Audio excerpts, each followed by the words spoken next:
Hello guys, welcome back to my channel. आज हम लोग देखने वाले हैं कि किस तरीके से हम लोग दो या दो से अधिक नंबर का जो भी ऑपरेशंस यानी कि जो भी मल्टीप्लिकेशन, सब्ट्रैक्शन और एडिशन होता है वो कैसे हम लोग फाइंड आउट कर सकते हैं using codes for C language. Okay, तो चलिए हम लोग स्टार्ट करते हैं। तो फर्स्ट देखिए, हमने पिछले वीडियो में कुछ मेन प्रोग्राम्स देख रखे थे, बेसिक प्रोग्राम्स। तो अब हम लोग उससे आगे करते हैं, ठीक है। जैसे कि इतना जो आपको ये स्ट्रक्चर दिख रहा है, ये जो लिखा हुआ दिख रहा है, इतना तो आपको मेन स्ट्रक्चर में रखना ही है। लगभग जो भी कोड्स लिखना होगा, सारे कोड्स के लिए ये सब लाइन तो लिखा हुआ होना ज़रूरी है। तो अब जो भी हमको लिखना है अपने, जैसे मान लीजिए 2 नंबर का हमको मल्टीप्लिकेशन करना है, तो उसके आगे जो कोड्स लिखना होगा तो वो इनके बीच में यहाँ से लिखना होगा, ठीक है। और बाकी का स्ट्रक्चर तो ये सब रहना ही चाहिए।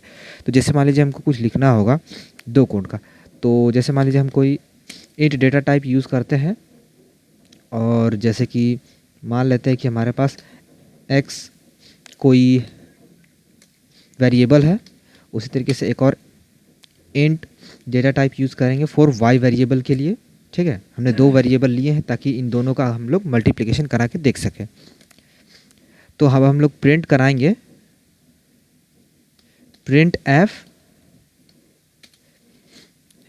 हम लोग बोलेंगे एंटर x, यानी कि हम लोग को यहाँ पे x को एंटर करना होगा।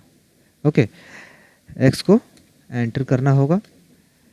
अब देखिए, अब हम लोग दोनों का मल्टीप्लिकेशन फाइंड करने के लिए एक और चीज़ का प्रयोग करते हैं जिसको बोलते हैं इनपुट। अब हम लोग को इनपुट कैसे लेना है, इनपुट लेने के लिए हम लोग यूज़ करेंगे scan F. Okay, scan F का यूज़ करेंगे। स्कैन एफ के अंदर हम लोग को क्या, जैसे कि ये इंट डेटा टाइप है तो इंट डेटा टाइप के लिए हम लोग क्या लिखते हैं, %d। तो %d लिखेंगे एंड इसके बाद हम लोग यहाँ पे लिखेंगे कॉमा देके, एंड का साइन देना हो ज़रूरी है।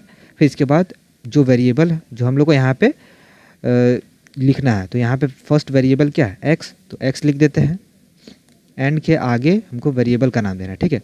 तो उसी तरीके से हम लोग यहाँ पे एंटर x कराएं, तो उसी तरीके से हम लोग को y भी तो चाहिए, तो उसके लिए भी हम लोग print f enter y। Okay, इस तरीके से इसका भी अब इनपुट ले लेते हैं। तो स्कैन एफ, अब इसका भी जो डेटा टाइप है वो इंट ही है, तो इसलिए अभी हम लोग यहाँ पे %d ही लिखेंगे एंड देन यहाँ पे कॉमा, फिर से एंड ही देंगे। एंड के बाद हम लोग यहाँ पे y लिखेंगे, क्योंकि ये जो वेरिएबल हम लोग के लिए लिख रहे हैं वो y वेरिएबल के लिए है, तो y। अब देखिए, हमने दोनों का इनपुट निकाल लिया है, x वेरिएबल का और y वेरिएबल का, दोनों का। लेकिन हम लोग का जो ऑपरेशन करना है, यानी कि जो चीज़ चाहिए, जैसे दोनों का मल्टीप्लिकेशन चाहिए, तो उसके लिए हम लोग अब प्रिंट कराएंगे print f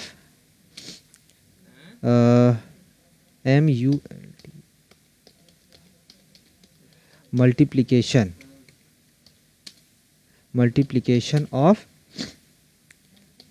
both numbers. Okay, multiplication of both numbers. तो अब ये हमको प्रिंट कराना है, लेकिन ये जो दोनों वेरिएबल है ना वो हमारे इंट डेटा टाइप में है। तो अब इसके लिए भी हम लोग को यहाँ पे अब कॉमा दे के अब हम लोग को यहाँ पे कौन सा ऑपरेशन कराना है वो लिखना होगा। जैसे कि x है और स्टार y, यानी कि हम लोग का यहाँ पे मल्टीप्लिकेशन चाहिए x और y वेरिएबल का। ओके, अभी हमारा यहाँ पे कोड कंप्लीट हो चुका है, लेकिन एक प्रॉब्लम है इसमें। अभी हम लोग इसको परफॉर्म करेंगे, यानी इसका हम लोग इनपुट देखेंगे, आउटपुट, तो यहाँ पे नहीं आएगा, क्योंकि ये जो लाइन है, ये लाइन जो है अभी इन डेटा टाइप को सपोर्ट नहीं कर रहा, क्योंकि इसमें %d हमने नहीं लिखा है। %d लिखना होगा, तब जाके ये input as a int collect करेगा। तो कंट्रोल S करते हैं, सेव। अभी हमारा कोड एकदम हो चुका है x और y वेरिएबल के मल्टीप्लिकेशन निकालने के लिए।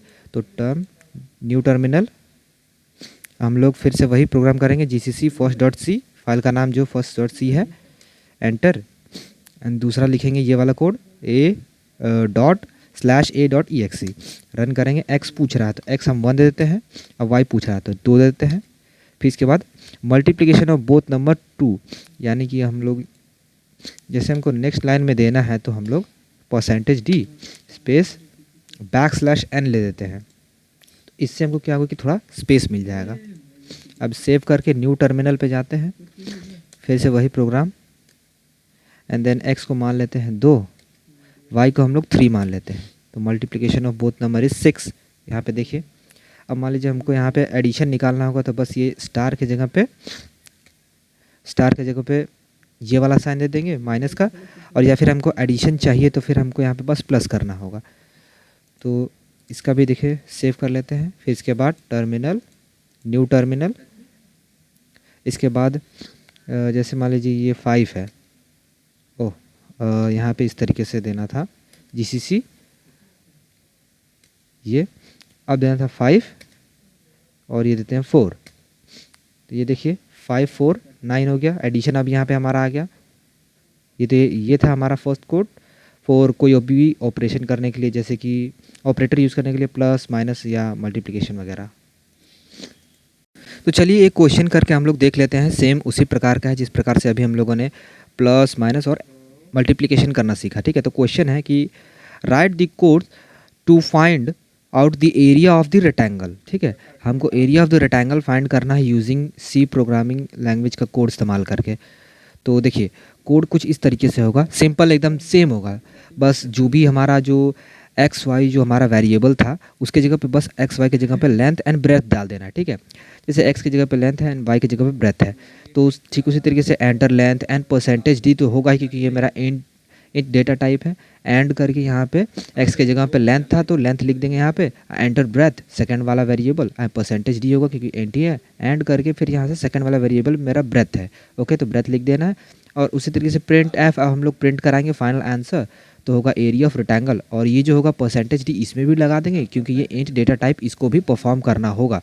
और ये वाला जो स्लैश एन लगाएंगे तो लाइन चेंज करने के लिए, यानी कुछ स्पेस वगैरह देने के लिए। ठीक है, फिर यहाँ पे हम लोग करेंगे कि दोनों वेरिएबल का मल्टीप्लिकेशन निकाल देंगे। एरिया ऑफ रेक्टेंगल होता है लेंथ इंटू ब्रेथ, तो लेंथ और ये स्टार यानी कि मल्टीप्लिकेशन का साइन है, लेंथ इंटू ब्रेथ, यानी कि दोनों वेरिएबल को मल्टीप्लिकेशन करा देंगे। और बस उसी तरीके से हम लोग बस कंट्रोल एस करते हैं, टर्मिनल न्यू टर्मिनल। ओके, तो उसी तरीके से हम लोग यहाँ पे पूरा लगाएंगे। जैसे कि मान लीजिए कि ये कितना है मेरा 2 इंटू 4, जैसे कि लेंथ मेरा 2 है, ब्रेथ मेरा 4 है। तो देखिए एरिया ऑफ रेक्टेंगल 8 आ चुका है, 4 2 8 होता है, तो 8। तो सेम बिल्कुल पिछले वाले के ही तरह था। इसको आप बिना देखे इसका सॉल्यूशन ट्राई करके ज़रूर देखिएगा। तो चलिए अब हम लोग जैसे मान लीजिए एरिया ऑफ रेक्टेंगल का तो हमने देख लिया, लेकिन अगर हमको एरिया स्क्वायर देखना होगा तो किस तरीके से देखेंगे। देखिए ये स्ट्रक्चर तो हमारा सेम ही होगा। अब हम लोग इसके आगे से लिखना शुरू करते हैं। तो जैसे मान लीजिए इंट, जैसे अब इसमें हम लोग वेरिएबल क्या बनाएंगे। वेरिएबल हमको होता है कि एरिया स्क्वायर जो होता है वो होता है साइड इंटू साइड, तो हम लोग लिखेंगे साइड। हम लोग क्या करेंगे कि साइड को ही अपना वेरिएबल बना लेंगे। तो इंट साइड, हम लोग प्रिंट कराएंगे प्रिंट एफ। हम लोग क्या प्रिंट कराएंगे कि एंटर साइड, यानी कि जो एक साइड होगी उसको आप यहाँ पे एंटर कीजिए। ठीक है, अब हम इसका इनपुट ले लेते हैं, सिंपल स्कैन एफ। और स्कैन एफ में हम लोग सिंपल फिर से परसेंटेज डी फॉर, क्योंकि हमारे पास यहाँ पे जो है इंट डेटा टाइप है परसेंटेज ए एंड, और फिर इसके बाद हम लोग यहाँ पे लिखेंगे साइड, यानी कि एंड देके हम लोग वेरिएबल का ही नाम लिखते हैं, तो साइड ही हमारा वेरिएबल है। इसके बाद हम लोग अब फाइनल आंसर प्रिंट कराने के लिए प्रिंट एफ करेंगे। तो प्रिंट एफ में हम लोग क्या लिखेंगे, परसेंटेज डी, क्योंकि अगर हमको यहाँ पे कुछ अभी प्रिंट नहीं कराना है, सिंपल हम लोग चाहे तो करा सकते हैं, नहीं तो लिख लेते हैं एरिया ऑफ स्क्वायर। ठीक है, अब यहाँ पे लिख देते हैं परसेंटेज डी। अगर यहाँ पे कुछ हमको नहीं लिखना होता तो हम लोग डायरेक्ट सिर्फ परसेंटेज डी लिख लेते हैं। ओके, फिर हम लोग यहाँ पे क्या करेंगे, कॉमा देकर अब हम लोग यहाँ पे अपना ऑपरेशन लिखेंगे। यानी कि हमको क्या करना है, साइड इंटू साइड होता है तो multiply side into side, simple. इस तरीके से हमारा कोड यहाँ पे कंप्लीट हो चुका है। सिंपल बस प्रिंट कराना है एंटर साइड, हम लोग को यहाँ पे एंटर करना है, साइड कितना होगा and scan F percentage D and side D, यानी कि इनपुट लेना है हम लोग को परसेंटेज डी इनपुट के लिए and into variable, and variable का यानी साइड का print area square percentage D डालते हुए side into side control S करके टर्मिनल न्यू टर्मिनल, फिर सिंपल अपना प्रोग्राम रन करके देख लेते हैं भाई। 2 इंटू यानी कि 2 इंटू 2 4 होता है, तो ये हो गया आंसर। तो ठीक इसी तरीके से एरिया ऑफ स्क्वायर भी हम लोग निकाल सकते हैं। आप लोग कुछ और क्वेश्चन को भी ट्राई कर सकते हैं, जैसे एरिया ऑफ सर्कल वगैरह का भी ट्राई कर सकते हैं, कोड्स कैसे लिखते हैं। ओके, तो आज के लिए इतना ही बस। Thank you.